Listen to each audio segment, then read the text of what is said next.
Ok. La reacción 11 sería lo que veíamos que tendría que ser el mecanismo de reacción para la halogenación. Es una reacción que tiene que ver con los radicales libres. Sería una ruptura homolítica del enlace pi. Entonces, la voy a poner de esta manera. Adición de radicales libres. ¿Se acuerdan que habíamos visto que la halogenación tendría que involucrar la ruptura homolítica del enlace en la molécula del halógeno? Pero que veíamos que en realidad no podría ocurrir así porque eso no me explicaría el tipo de productos, la estereoquímica de los productos que yo veo de manera experimental. Entonces, por eso es que se tenía que proponer la idea del ion halogenonio, que aunque suena muy piñata, es la única que me puede brindar una explicación en ese sentido. Esta reacción de la adición de radicales libres sería el mecanismo de reacción que intuitivamente esperaríamos. La reacción procede, como ya ustedes saben, en presencia de una irradiación. Les digo, en general esa irradiación está en la longitud de onda del ultravioleta. O también puede ser que utilicemos peróxidos. Como los peróxidos forman rupturas homolíticas de los enlaces, entonces eso me generaría radicales libres. Aquí este par YZ ya no es un par ácido-base, sino que vamos a tener que esto sufre una ruptura homolítica Y puntito más Z puntito, o sea, la generación de dos radicales libres. ¿Ah?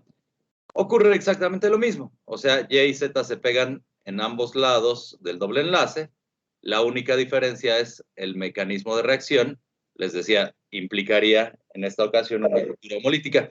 Aquí no voy a profundizar tanto, porque necesitaría saber quién es el radical libre y quién es el alqueno. Es una complejidad que tiene la reacción. Ya no puedo decir fácilmente si la reacción es Markovnikov, anti-Markovnikov, etcétera. Depende de cada caso. Entonces ahorita les voy a poner como ejemplo esta, en la que se adiciona... espérenme, aquí me equivoqué. En la que se adiciona este tetrahalogenuro de carbono.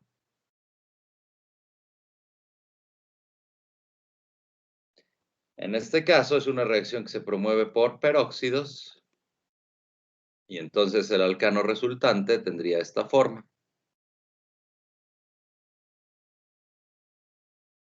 De un lado se va a pegar el bromo, del otro lado se pegaría el carbono con los 3 cloros que trae. Ya no está tan fácil de ver aquí quiénes son los productos. ¿Ah?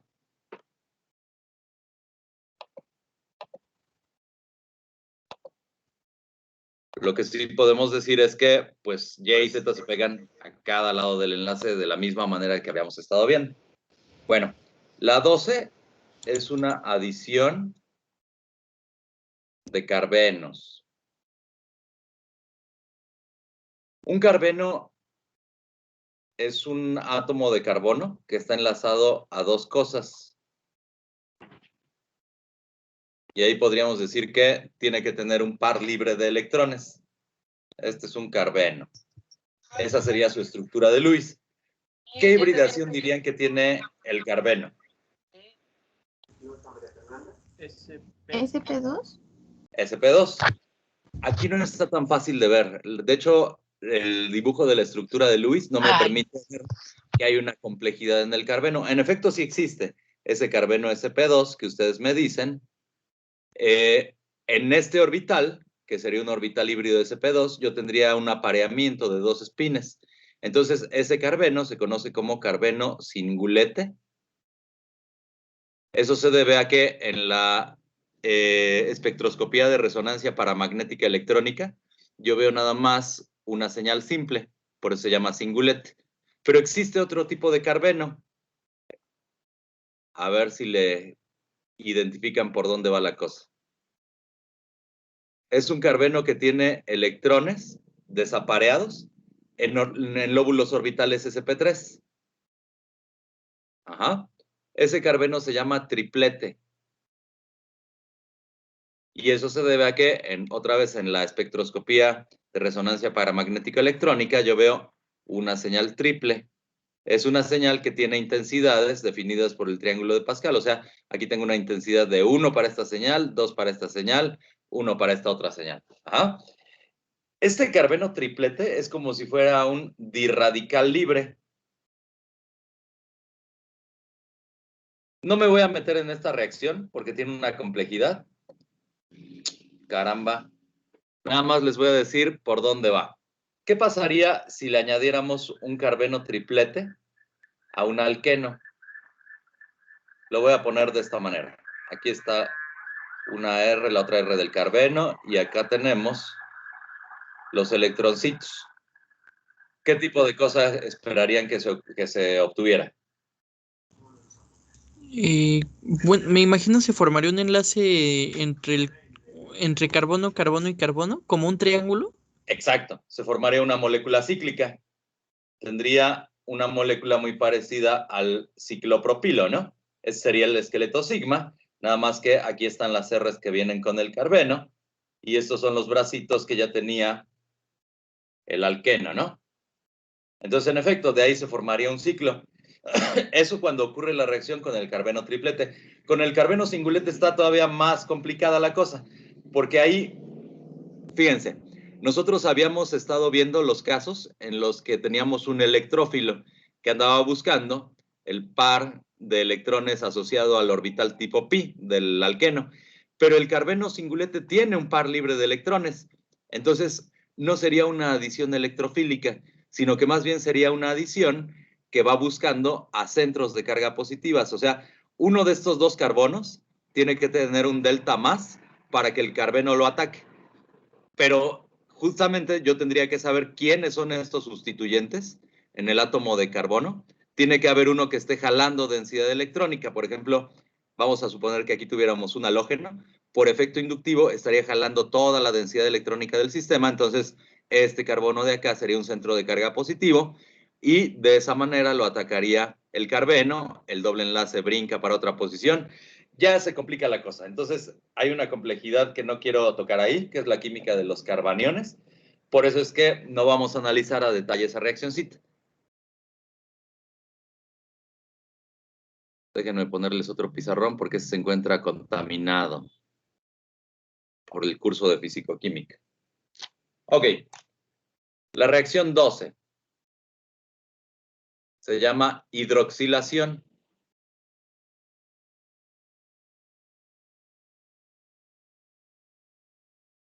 Tengo al alqueno. Lo voy a poner en presencia de permanganato de potasio. Es un oxidante muy fuerte. O también puedo utilizar un ácido que se llama ácido peroxifórmico. HCO2OH.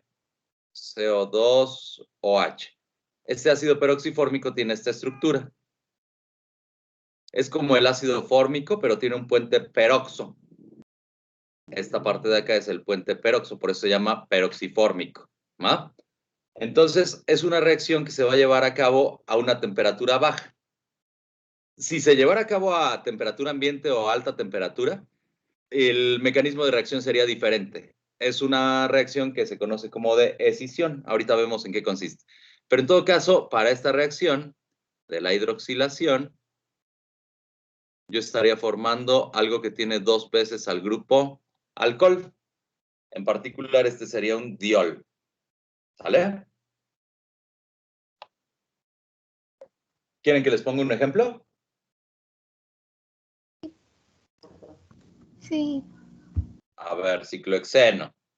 Y lo pongo en presencia de KMnO4 en frío. ¿Qué se obtiene? Sencillito, ¿no?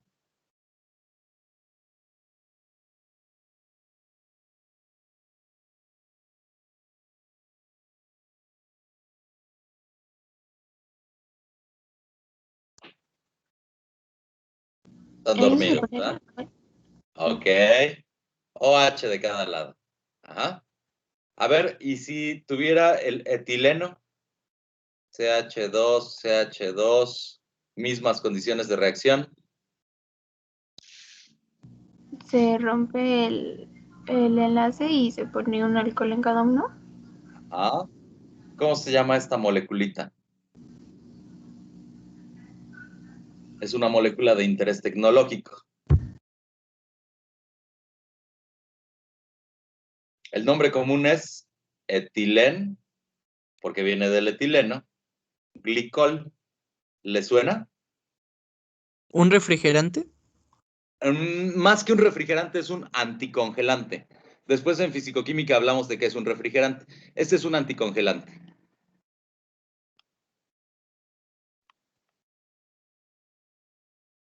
Una vez, hace muchos años, yo tenía un Ford Cougar, no, el 1987, precioso el coche.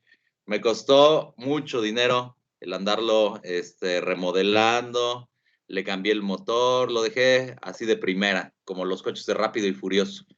Entonces después se me ocurrió comprar una camioneta y dije, bueno, ¿yo para qué quiero dos coches? Este Ford Cougar se lo regalé a mi hermana. A mi hermana se le olvidó que los coches vivían de cosas además de la gasolina. Entonces jamás se preocupó por revisar el nivel de anticongelante que tenía. En un trayecto que tuvo de su trabajo a su casa, el coche se le desvieló. O sea, lo dejó sin anticongelante y se le desvieló. Entonces, pues lo tuvo que vender prácticamente como chatarra. Creo que lo vendió en algo así como 3,000 pesos, algo por el estilo. No sé, no saben la cantidad de lágrimas que me costó. O sea, yo quería muchísimo ese coche, pero pues bueno, a las mujeres que les quede de consuelo, o más bien que les quede de experiencia, que a los coches, además de la gasolina, se les tiene que echar anticongelante y además se les tiene que cambiar el aceite. ¿Ah?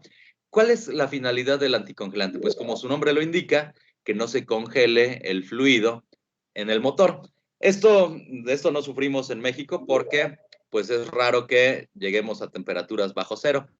¿Qué pasa con el agua cuando tenemos una muy baja temperatura? ¿Qué pasa con el volumen del agua cuando se congela? El volumen aumenta. El volumen aumenta. Entonces, si nosotros le echáramos agua en lugar de anticongelante, con la expansión volumétrica que ocurre en la transición de fase, yo tendría que el agua empieza a romper las cañerías de refrigeración del motor. Eso muchas veces ocurre en lugares donde hay heladas, como en los estados de Querétaro, Aguascalientes y así. Muchas veces el agua amanece congelada, entonces eso es suficiente como para que se rompan las tuberías. Entonces, eso pasa también en los automóviles en climas fríos, pero tiene una doble función. Por un lado, evita que se congele el fluido y por otro lado, evita que se evapore fácilmente. El agua tiene un punto de ebullición de 100 grados Celsius. ¿Cuál es la temperatura de operación del monobloc? Anda por ahí de los 400 grados Celsius. Entonces, si yo pongo agua como refrigerante, fácilmente la voy a estar perdiendo porque tiene un punto de ebullición muy bajito. El punto de ebullición del etilenglicol es muchísimo mayor que el del agua, anda por ahí de los 200, 250 grados Celsius, y el punto de fusión es muchísimo menor que el del agua. Si el agua funde o cristaliza a 0 grados Celsius, el etilenglicol lo hace como a menos 30, menos 40. Entonces tengo un intervalo mayor de temperaturas en las que el anticongelante se mantiene en estado líquido. Es importante que se mantenga en estado líquido porque si no, no podría fluir por las cañerías, no serviría para intercambiar calor, que esa es la función que tiene. O sea, roba calor del monobloc, del lugar en donde se está llevando a cabo la combustión, y lo disipa hacia el radiador, ¿no? El radiador está en contacto con el aire, entonces ahí tenemos una convección forzada. Nuevamente intercambiamos calor entre el anticongelante que se encuentra caliente y el aire que se encuentra a menor temperatura. Entonces es importante que el fluido de trabajo esté en un estado líquido, para que sirva como intercambiador de calor. Y hay otra función que tienen este tipo de moléculas. Ahorita tengo un diol, pero ¿qué les parecería si tuviera esta otra?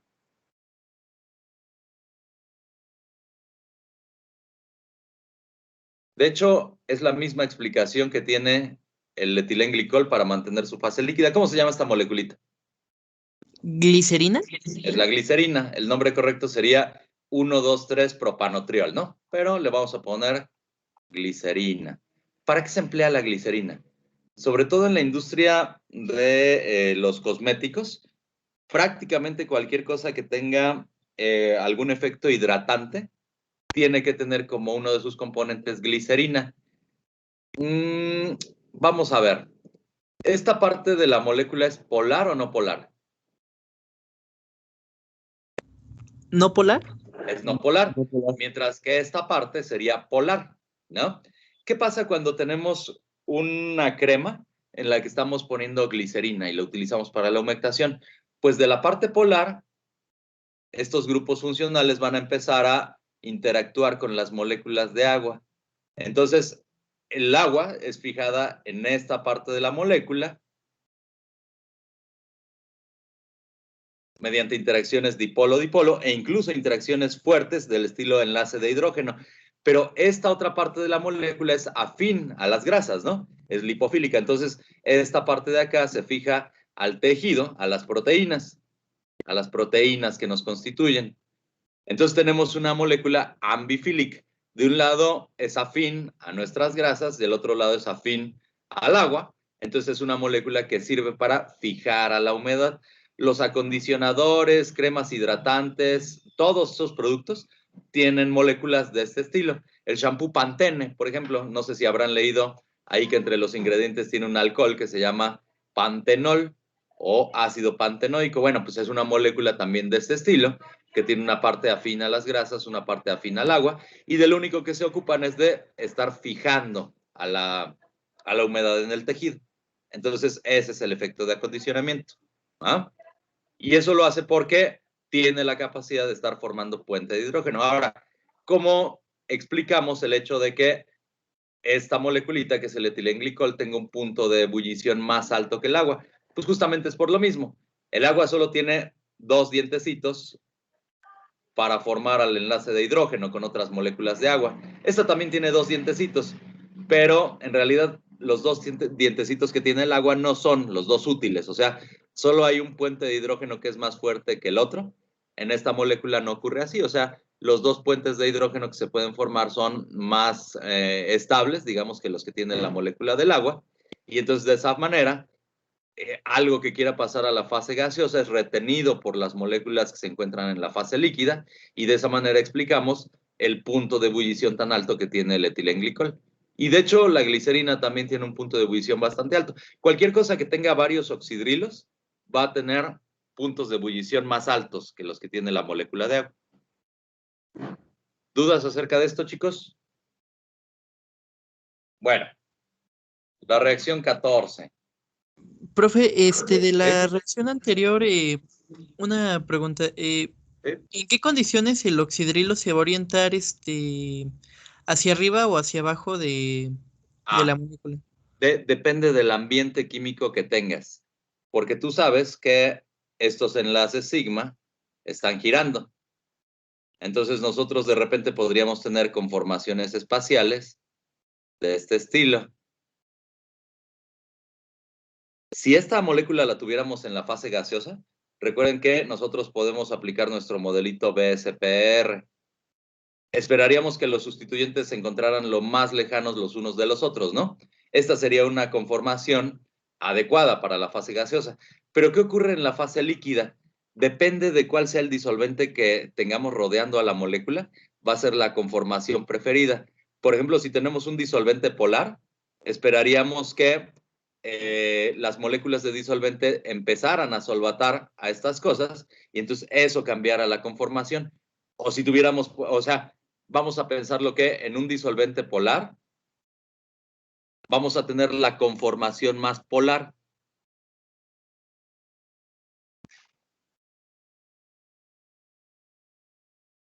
Tendríamos que ver cuál es la conformación, o sea, hacia dónde jalan los dipolos de los grupos funcionales para ver hacia dónde se encuentra más fuerte la resultante, y esa sería la conformación que se adopte en un disolvente polar. Por el contrario, en un disolvente no polar, se favorecería que existiera la conformación no polar. Nuevamente haciendo este análisis, a la hora que veamos que se cancela la mayor cantidad de dipolos, esa sería la conformación preferida para la molécula en un medio no polar. ¿Ah? Depende mucho de cuál sea el ambiente químico. Ok, gracias, profe. ¿Nada más eso? Ok. Bueno. La 14 es una halogenación. pero no es una halogenación como la que vimos anteriormente. Es una halogenación sobre la posición alílica.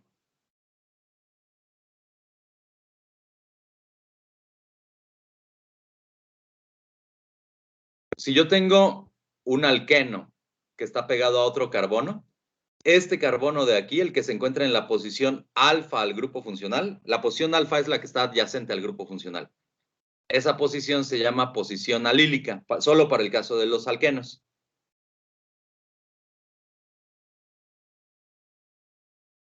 Ajá. Entonces, voy a pintarles al alqueno de esta manera. Hace falta un hidrógeno que se encuentre pegado a la posición alílica. Ahí tengo al alqueno. Entonces, este de aquí es el hidrógeno alfa o el hidrógeno alílico. Es indispensable que se encuentre presente ese hidrogenito. Entonces, ahora esto lo pongo en presencia de un halógeno. La condición es que este halógeno se encuentre en una baja concentración. Y de esa manera voy a tener el reemplazo del hidrógeno alílico. O sea, ahora voy a tener una X que entró ahí. Y se mantiene el grupo funcional. Ajá. Una reacción que distingue entre dos grupos funcionales, o sea, este halógeno está atacando a este grupo funcional y no a este, es una reacción regioselectiva. Entonces aquí tengo regioselectividad sobre la posición alílica.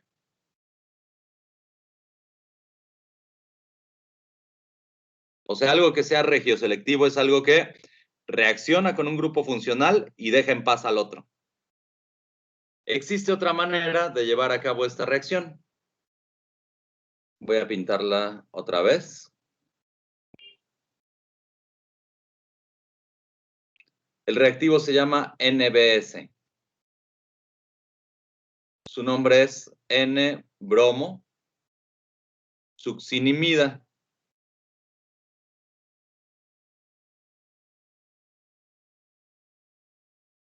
Es una molécula que transfiere átomos de bromo a la posición alílica. Entonces me quedaría esto de aquí.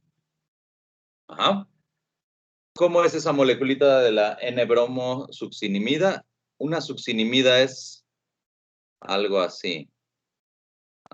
Nada más que aquí me equivoqué.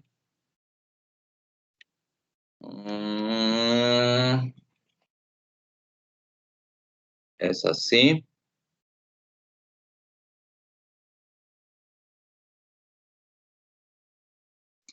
Esta moleculita sería la succinimida, pero le cambio ese hidrogenito por un átomo de bromo.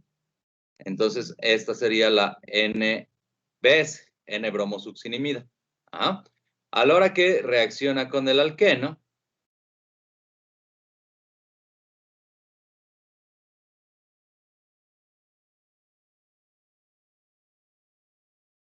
voy a tener que se intercambia el hidrógeno. Entonces, aquí como subproducto tendría a la succinimida.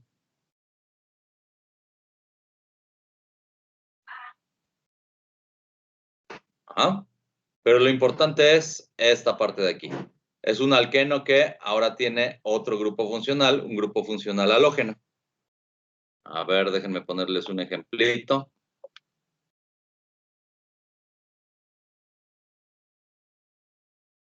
Otra vez este. Le pongo NBS. ¿Qué se obtiene?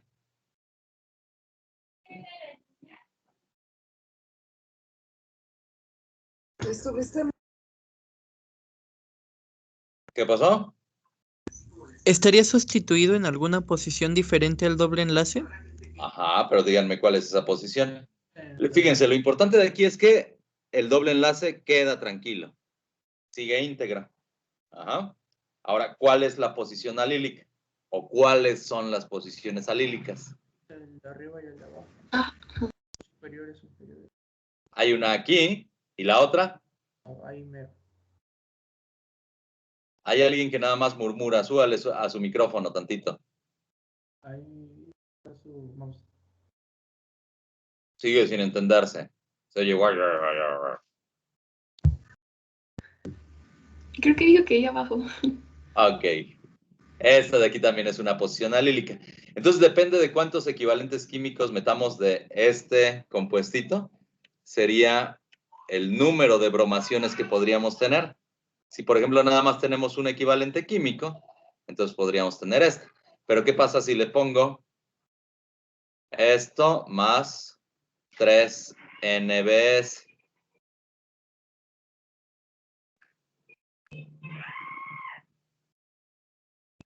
Tendría 2 bromaciones de un lado, porque acuérdense, la condición es que tenga hidrógenos. Si reemplacé un halógeno, todavía sigo teniendo un hidrogenito. Y aquí abajo podría tener otro, ¿no? Si le pusiera 2 de NBS, podría tener una mezcla de productos. O sea, 2 equivalentes químicos de NBS. Podría tener este, más cuál. Los 2 bromos de un solo lado, ¿no? Y así. Podría tener hasta 4 bromaciones porque hay 4 hidrógenos alílicos. Entonces depende del número de equivalentes químicos que yo ponga del reactivo, es el número de bromos que van a entrar a la molécula. ¿De acuerdo? A ver, ¿y esta otra?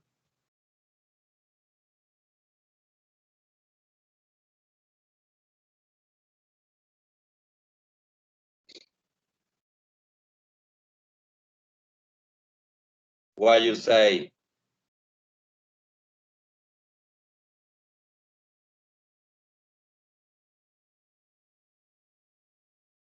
¿Procede la reacción? ¿Qué pasó? ¿No procede? Exacto. No hay hidrógenos en la posición alílica. Entonces la reacción no puede proceder. ¿Ah? Ok. Por cierto que se me olvidó pintarles que esta reacción de la sustitución alílica ya no es una reacción de adición al doble enlace, una reacción de adición electrofílica como las que habíamos visto. Más bien pertenece a un segundo tipo de reacciones, que serían reacciones de sustitución.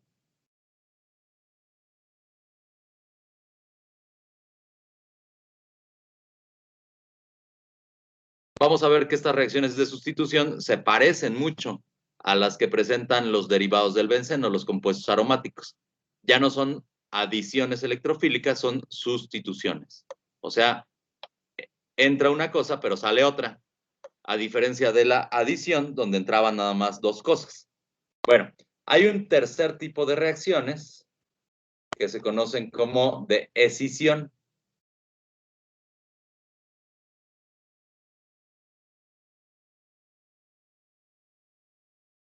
Escindir significa romper. Una reacción de escisión al doble enlace es aquella en la que se rompe el doble enlace. Nada más vamos a ver una. Pero en su libro de texto, en el Morrison, aparecen otras cuantas. De aquí nada más vamos a ver la ozonólisis. Tengo al alqueno. Lo pongo en presencia de ozono. De ahí voy a tener un intermediario de reacción en el que el ozono se pega al alqueno, se intercala en el doble enlace y forma este intermediario que se llama ozónido. Ya de ahí, nada más voy a romper estos enlaces. Eso ocurre en presencia de zinc metálico en medio acuoso. Y de esa manera se va a obtener una mezcla de compuestos. Lo voy a pintar así, de esta manera, miren. Esto para ilustrar que este átomo de carbono, con sus 2 sustituyentes, es el mismo que estaba aquí. Y este de acá con sus dos sustituyentes es el mismo que se encuentra acá. Es una mnemotecnia. Ajá. Ahora, ¿cuál es el grupo funcional para estos dos productos? Son aldehídos y o cetonas. Dependiendo de quiénes sean esos dos bracitos que tenía el alqueno de forma inicial. Vamos a poner un ejemplo. A ver, otra vez al etileno. CH2, CH2. Ya no se fijen ustedes en el intermediario de reacción, nada más díganme cuál es el producto final. Vean, rompemos al enlace a la mitad. Ajá. Y ahí, en lugar del doble enlace, podemos, con el carbono, ponemos un doble enlace con el oxígeno. O sea, los bracitos eran hidrógenos para el lado izquierdo de la molécula, y ahí le inserto un doble enlace con el oxígeno. ¿Y cuál sería el otro producto?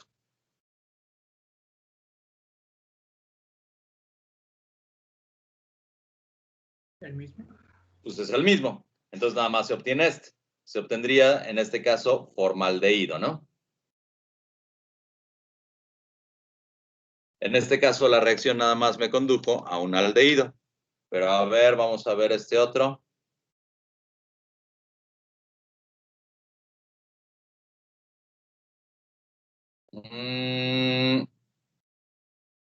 A este.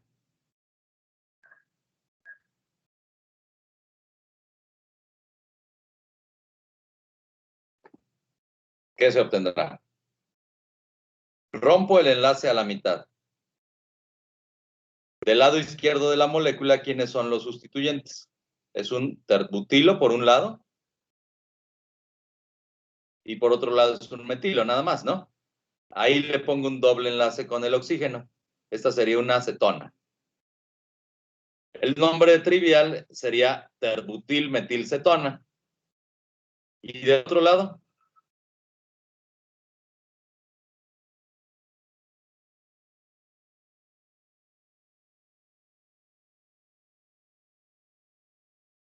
yo les ayudo con el carbono del centro, que sería este de aquí. ¿Qué más?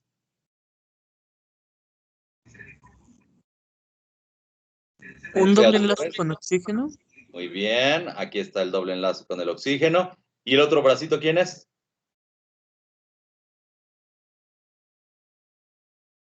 Este de acá, ¿quién es? Es un hidrógeno, ¿no? Entonces esta molécula ya no es una acetona, es un aldehído.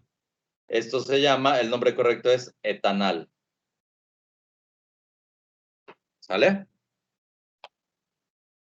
¿Dudas de esta reacción, chicos? ¿Una? Bueno. Vamos a pasarnos a otro tema. Comenzamos con el grupo funcional de los alquinos. ¿Cuál es el alquino más sencillito de todos? Es el acetileno. C2H2. Recuerden que los alquinos ahora tienen una fórmula molecular CnH2n-2. Ajá. Los alquinos ya no se encuentran libres en la naturaleza. ¿Debido a qué? Debido a que son muy reactivos. O sea, tenemos un doble orbital de tipo pi que tiene muchísima densidad electrónica. Entonces, cualquier cosa que quiera oxidar, que quiera ganar electrones, va a encontrarse ahí a esos electroncitos y se los va a secuestrar. Nosotros finalmente en el planeta Tierra tenemos una atmósfera oxidante. Entonces, por eso es que los alquinos no existen de forma libre. Todos se tienen que obtener de forma artificial. El más sencillito de todos es el acetileno y de hecho la mayoría de los alquinos se obtienen a partir del acetileno. O sea, nada más hacemos algunas modificaciones para hacer que estas dos cadenas laterales se vuelvan más grandes y de esa manera podamos tener un mayor peso molecular en el compuesto del alquino. Los enlaces carbono-carbono son más cortos que en el caso de los alquenos y lo mismo los enlaces carbono-hidrógeno. Déjenme ponérselos aquí, nada más para que veamos cuáles son.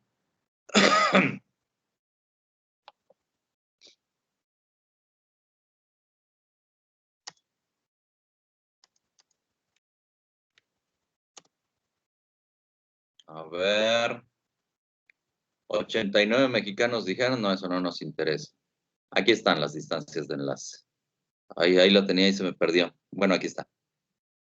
Fíjense. Es de 1.21 angstroms para el enlace carbono-carbono y 1.08 angstroms para el enlace carbono-hidrógeno. Recuerden que entre mayor sea el carácter S en la hibridación, más electronegativo va a ser el carbono. Por lo tanto, va a tender a atraer con mayor fuerza a los sustituyentes por efecto electrostático. Entonces, por eso es que tenemos un enlace carbono-carbono y carbono-hidrógeno más cortito con respecto de los que esperamos para el caso de los alquenos y de los alcanos. ¿Ah? Ok, vamos a ver formas de prepararlos.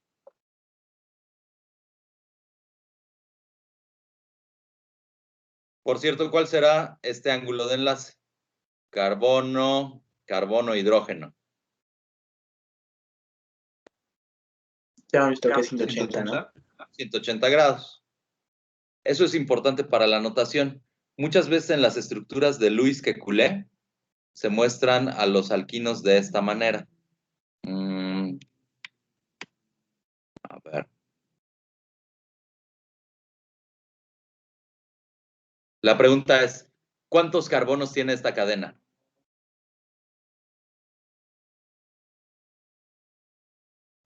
¿7? Tiene 7 carbonos. Este es el carbono 1. Chequen. Este es el carbono 2. 3, 4, 5, 6, 7. Aquí mucha gente se confunde. Piensa que la triple ligadura abarca hasta acá, hasta el carbono 3. Nada más que esa notación es un reflejo de tratar de expresar este ángulo de enlace que es de 180 grados. Entonces, siempre fíjense muy bien cuando se encuentren moléculas de alquinos, que no vaya a ser que estén contando carbonos de menos, ¿va? Ok. Entonces, ¿cómo se obtienen los alquinos? Una reacción común es la deshidrohalogenación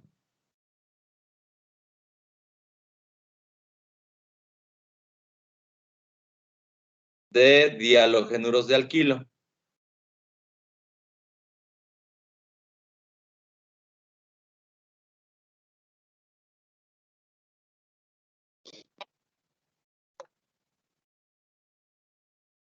Recuerden que un dihalogenuro de alquilo es algo que tiene 2 veces al grupo halógeno.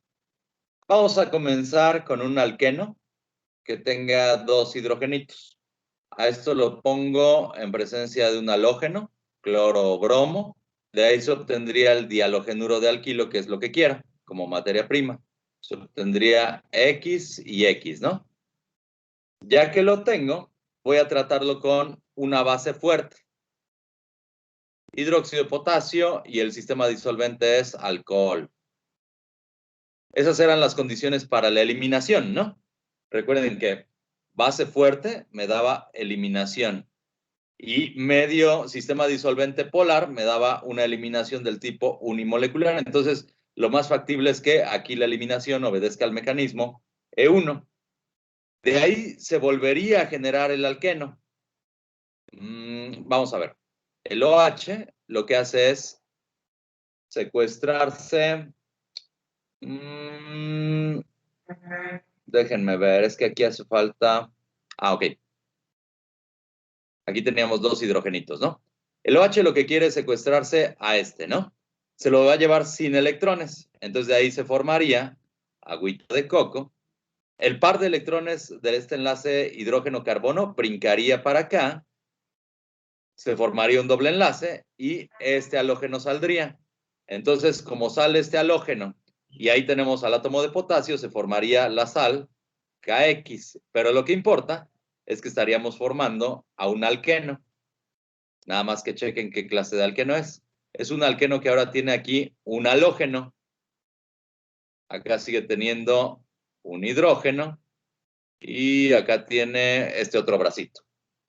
¿Ah? Ok. ¿Qué hago a continuación? Voy a volver a llevar a cabo una eliminación Nada más que ahora necesito una base mucho más fuerte que el hidróxido de potasio. Esa base más fuerte se llama amiduro de sodio, NaNH2. ¿Por qué es una base más fuerte? Es una base más fuerte en el sentido de Bronsted y Lowry. ¿Qué pasa si yo disocio a esta cosa? Obtendría el catión sodio más este anión que se llama amiduro. Este de acá va a ser el agente básico. Va a secuestrarse a este hidrogenito de acá. ¿De qué forma? Va a formarme amoníaco, ¿no? Por eso es una base muy fuerte, porque forma un compuesto muy estable, que sería el amoníaco. Pero ocurre lo mismo. Este parcito de electrones brinca para acá, se sale este halógeno, pero por ahí estaba presente el átomo de sodio, entonces formaría NaX, otra sal, pero lo importante es que formo al alquino. ¿Ah?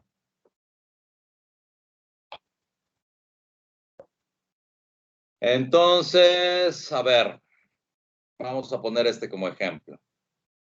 CH3, CH, CH2. Lo pongo en presencia de bromo. Díganme qué se obtiene. Yo les ayudo con el CH3.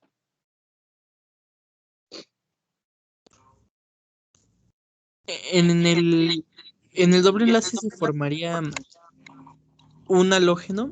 Bueno, dos halógenos, sustituyendo el doble enlace. Ok. Uno a cada lado. Ahí está el dihalogenuro de alquilo.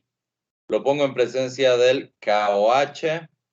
El medio de reacción es etanol.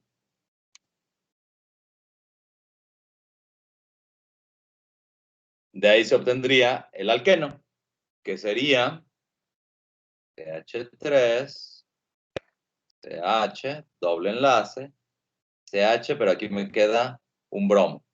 Y ahora le pongo una base más fuerte, amiduro de sodio, y de ahí se obtendría CH3. Aquí es donde se va a formar el triple enlace. CH. Es el alquino al que llegué.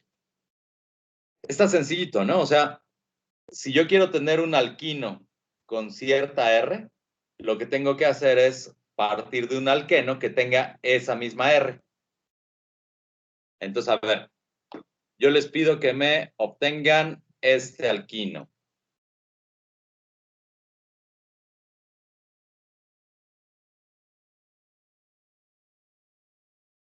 Díganme quién tiene que ser la materia prima.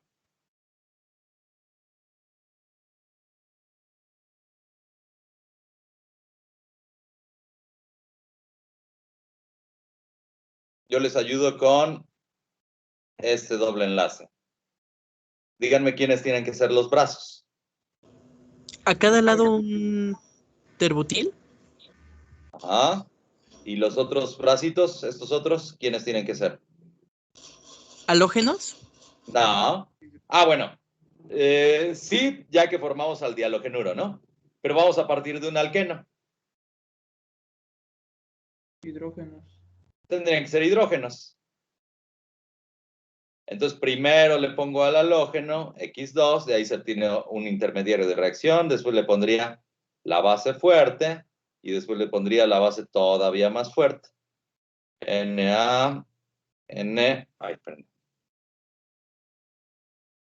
NH2. Después de 3 pasos de síntesis, estaría llegando a este alquino. ¿Vale? Sencillita la cosa, ¿no? Ok. Hay otra reaccioncita en la que partimos de un alquino. Lo que les decía, simplemente le hacemos crecer las cadenas laterales y de esa manera llegamos a un alquino de mayor peso molecular. Entonces, es una reacción de acetiluros metálicos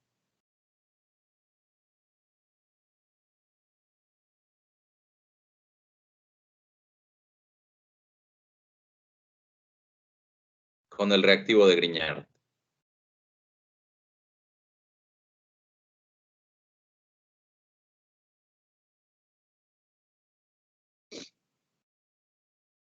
La condición es que el alquino sea terminal. ¿Qué significa que sea terminal? Significa que por lo menos uno de los bracitos tiene que ser hidrógeno.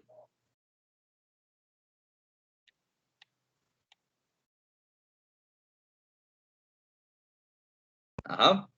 Lo pongo en presencia de esta otra base que se parece mucho a la que usamos arriba. Es el amiduro de litio. Veamos. ¿Qué pasará si yo rompo este enlace? ¿Quién se queda con los electrones?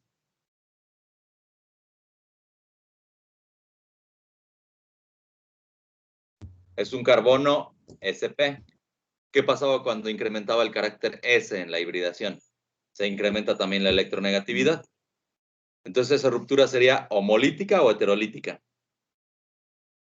Heterolítica. Heterolítica. Es el carbono quien se queda con los electrones. De ahí se deduce que este hidrogenito va a ser un hidrógeno ácido, va a ser un protón ácido, se va a pegar con el ion amiduro y otra vez me va a generar amoníaco. Pero lo que me interesa es cómo queda ese anión. Es el que ya conocimos de la sustitución nucleofílica. Se llama anión amiduro. En este caso, perdón, anión acetiluro. O sea, este carbono es negativo, este litio es positivo. Anión acetiluro. Es el que se encuentra de este lado. Es una sal, entonces se llamaría acetiluro de litio, el compuestito. Bueno, es un compuesto organometálico. Ya nada más lo pongo en presencia de una RX, o sea, un halogenuro de alquilo. La condición muchas veces es que este sea un carbono primario, porque la reacción tiende a ser SN2. Y entonces de ahí tendría esto. Ya conocíamos la reacción. La vimos cuando analizábamos la sustitución nucleofílica. Fíjense que sigo teniendo un alquino, nada más que es un alquino de mayor peso molecular que el alquino del cual partí. Vamos a poner un ejemplito. A ver.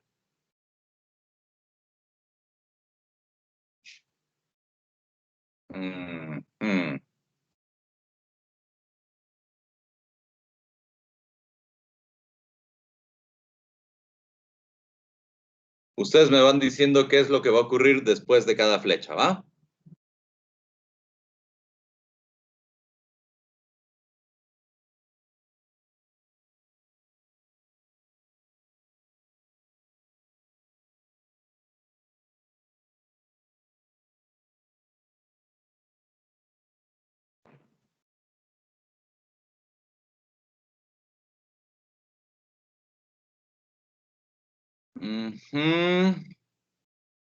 Aquí le voy a poner...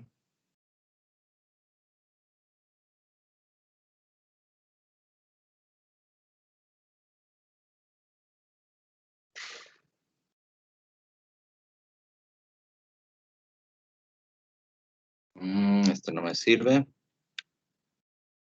Bueno, sí.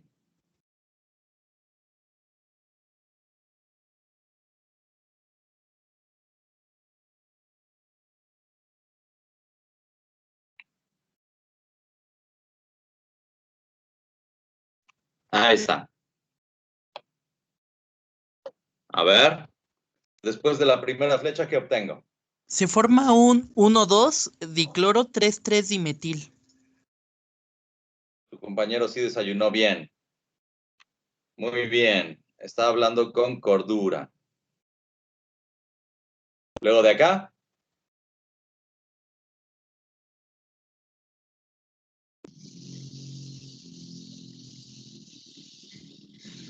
Se elimina un radical halogenuro. Un cloro, ajá. Y de ahí tendría este compuestito. Luego de acá. Se va el otro cloro. Y genero el triple enlace. Luego de acá. A eso mismo. Le pongo un litio. Toda esta parte va a ser negativa y el litio se encuentra como contraión. Y luego le pongo este segundo halogenuro de alquilo. Llegaría a esto con el triple enlace. ¿Y qué más? El neopentil. Un neopentilo. Así.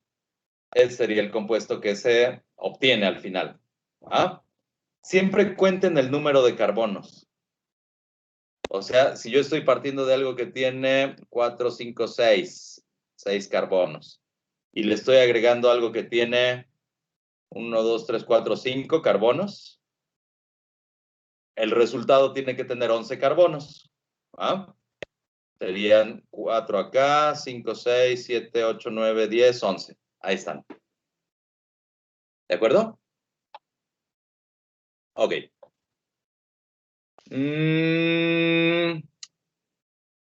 Siguen las reacciones.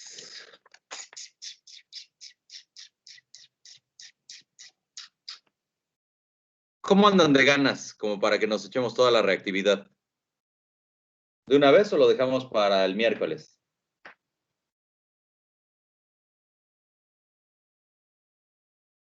De una vez. Ok.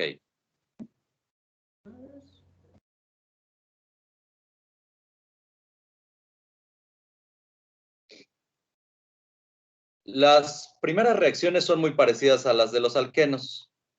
Son reacciones de adición electrofílica. O sea, nuevamente tenemos algo que tiene densidad electrónica de tipo pi. Lo vamos a poner en presencia de un parácido base. Y se disocia como positivo, Z se disocia como negativo. Entonces tendría que Y y Z se unen a cada lado. Aquí me quedaría un alqueno, ¿no? Un alqueno que tiene una Y y una Z. Y si le seguimos poniendo Y y Z, tendríamos un alcano que tiene 2 veces a la Y, 2 veces a la Z. ¿Sale? Entonces, por ejemplo, si le ponemos hidrógeno,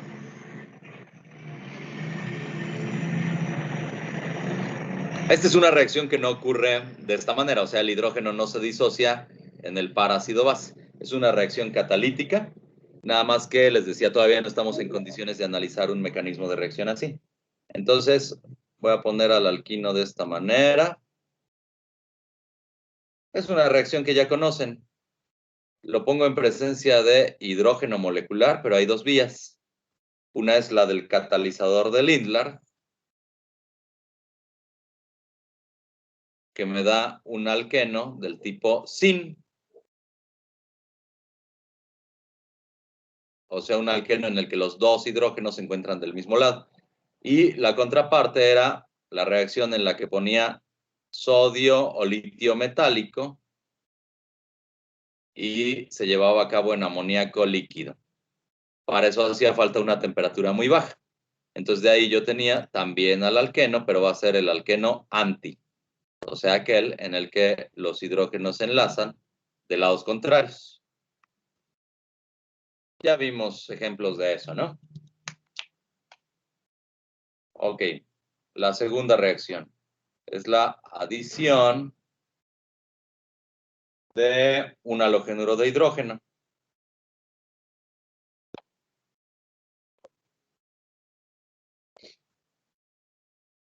Se parecen mucho a las reacciones de los alquenos. Tengo al alquino, lo pongo en presencia de HX.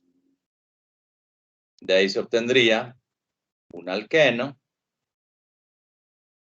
De hecho, aquí se va a seguir algo muy parecido a la regla de Markov-Nikov. O sea, el halógeno va a entrar en el carbono más sustituido. Nada más que no siempre es fácil de ver eso.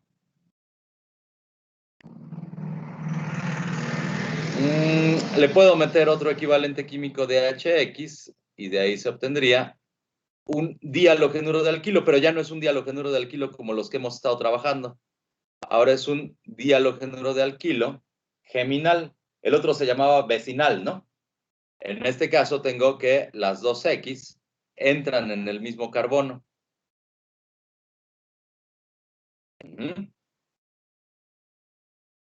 Aquí el yodo se encuentra permitido.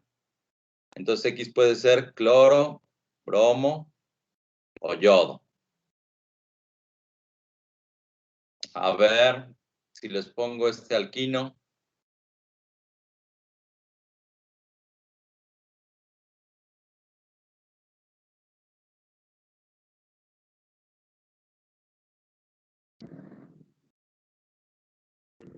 ¿Qué se obtiene?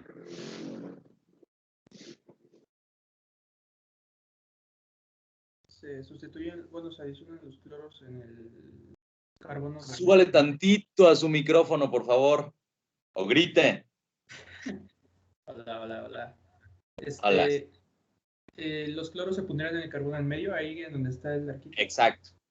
Ese sería el producto Markov-Nikov, ¿no? No se llama regla de Markov-Nikov para este caso, pero para fines prácticos es lo mismo. Se están pegando en el carbono más sustituido. ¿De acuerdo? Ok.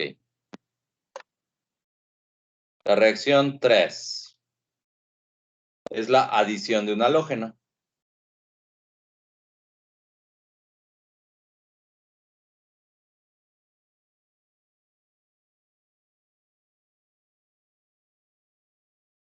Aquí sí me daría el dihalogenuro de alquilo vecinal. Nada más que todavía tengo la función alqueno.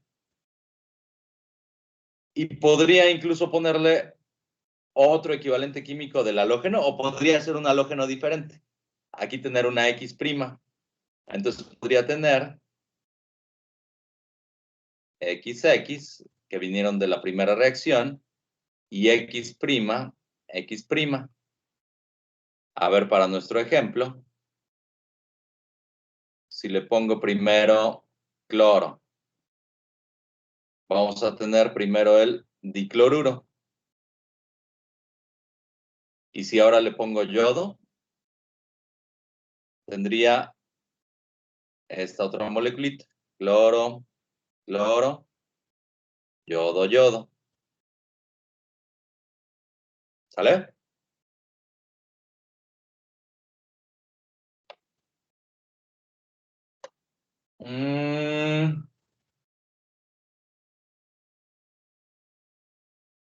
Hay otra reaccioncita que es la adición del agua. Déjenme ver si conviene que la veamos. Sí conviene. Es la adición de agüita de coco. Tengo al alquino. Lo pongo en presencia de agua. Pero necesito dos precursores de la reacción. Uno va a ser un ácido, es el H2SO4, ácido sulfúrico, y el otro va a ser el sulfato de mercurio, o sea, necesito al anión del ácido, HgSO4. De ahí, piensen que sería algo así como la adición de el protón ácido más el oxidrilo, o sea, tendríamos un alcohol que además tiene al grupo funcional doble enlace. Eso se conoce como alcohol vinílico. A ver, lo voy a poner así.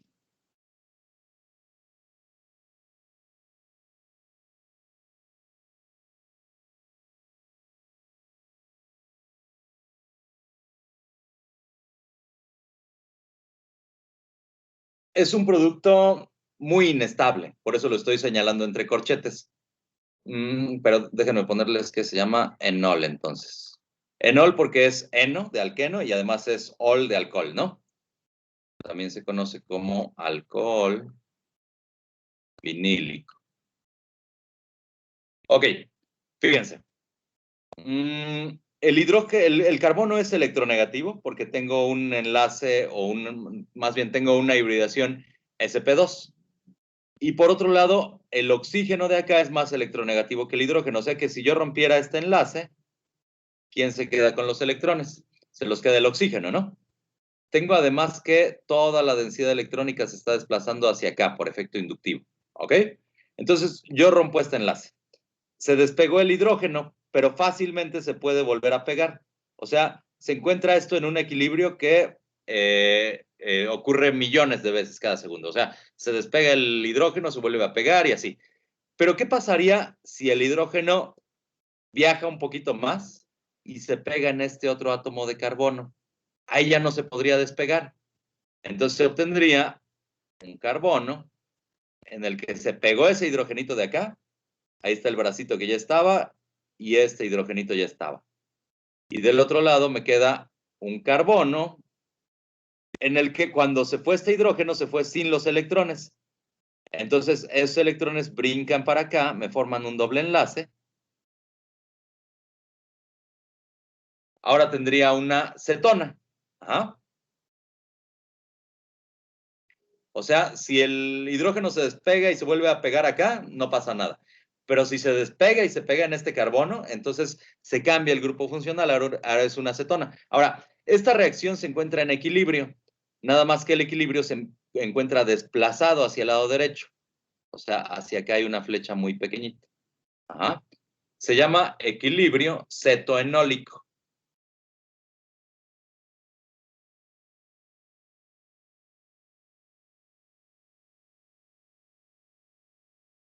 Ajá. Y la relación que guardan este con este, de tautomería. Uno es un tautómero del otro. ¿Va? Entonces, en realidad, de la hidratación, rara vez voy a quedarme con el alcohol vinílico. En general, voy a pasar hacia la formación de una acetona. Vamos a ponerlo como un ejemplo. A ver. CH3, C triple enlace, CH. Lo pongo en estas condiciones de reacción. Agüita de coco, ácido sulfúrico, sulfato de mercurio. Aquí va a ser muy útil que planteemos primero al intermediario de reacción, al enol, ¿no? ¿De qué lado entra el oxidrilo?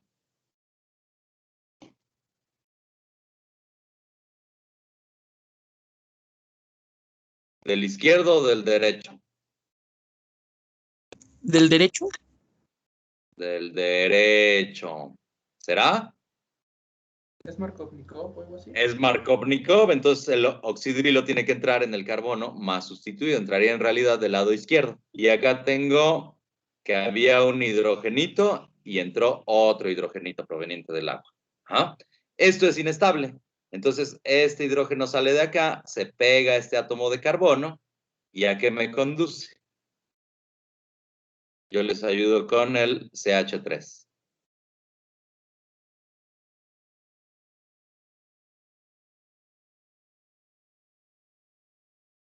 Esos electroncitos brincaron para acá. Ajá, muy bien. Aquí me quedaría otro CH3. El producto es acetona. CMK. ¿De acuerdo? ¿Dudas, chicos? Bueno, No, de momento no, profe. cámara.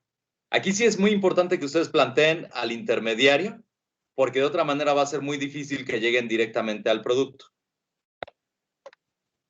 Bueno, vamos a ver otro tipo de reacciones que son las reacciones que ocurren como ácidos.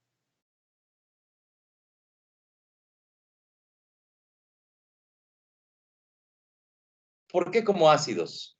Un ácido es cualquier cosa que me genera al protón ácido en solución, ¿no? ¿Los alquinos son ácidos? Sí lo son, si son terminales. O sea, si yo rompo este enlace, como el carbono SP es muy electronegativo, entonces se va a generar la ruptura heterolítica del enlace. Voy a estar generando al protón ácido más al anión acetiluro. Ajá. Entonces los alquinos son ácidos. Son ácidos débiles, pero finalmente ácidos. Entonces déjenme ponerlo esto como un conjunto de 3 ejemplos. Formación de acetiluros metálicos.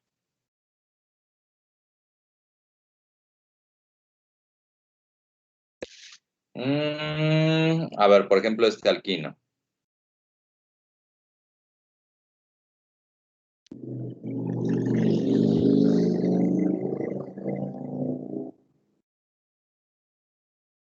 A esto lo pongo en presencia del amiduro de litio y la reacción se lleva a cabo en éter.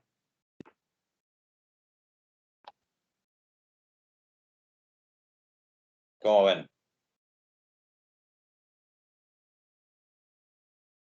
¿En quién se disocia? Se disocia en el litio catiónico y el anión amiduro. Recuerden que toda la química es pegar lo positivo de un lado con lo negativo del otro.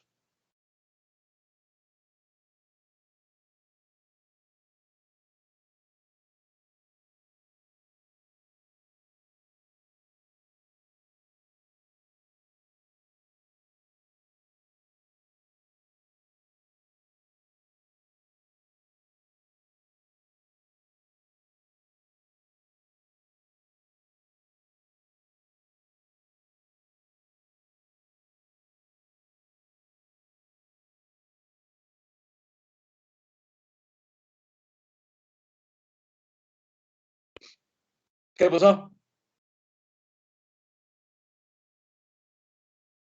¿Quién tiene aquí el delta más y el delta menos?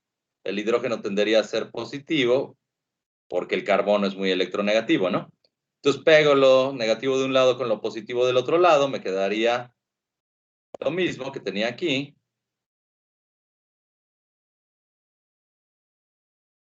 Ay, me equivoqué. Aquí me quedaría el litio, ¿no? Es el acetiluro metálico. Más, ¿quién sería el subproducto? Amoníaco. Luego aquí, esta molécula de N-buli se lee butil-litio. ¿Quién es? Es un grupo butilo que tiene un arreglo lineal. 1, 2, 3, 4. Y eso está pegado a un litio. Vamos a analizarla. El litio, por definición, es electropositivo. Entonces, este carbono de acá tendería a ser negativo. De este lado yo tengo un delta más del lado del hidrógeno, un delta menos del lado del carbono. Entonces, ¿cuál sería el producto? Sería CH3, C, triple enlace,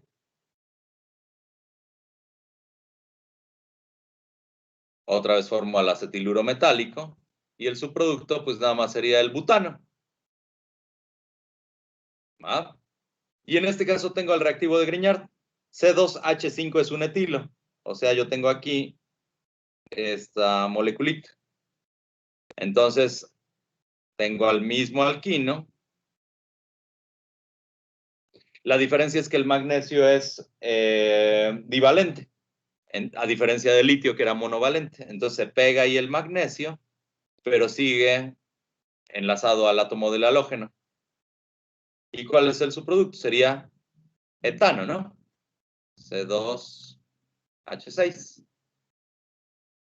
¿De acuerdo? Se está comportando el alquino como un ácido. Está liberando al protonácido y está formando una sal a la hora que interactúa con tal. Simplemente es eso. Bueno, hasta aquí entonces el tema de los alquinos. ¿Dudas, chicos?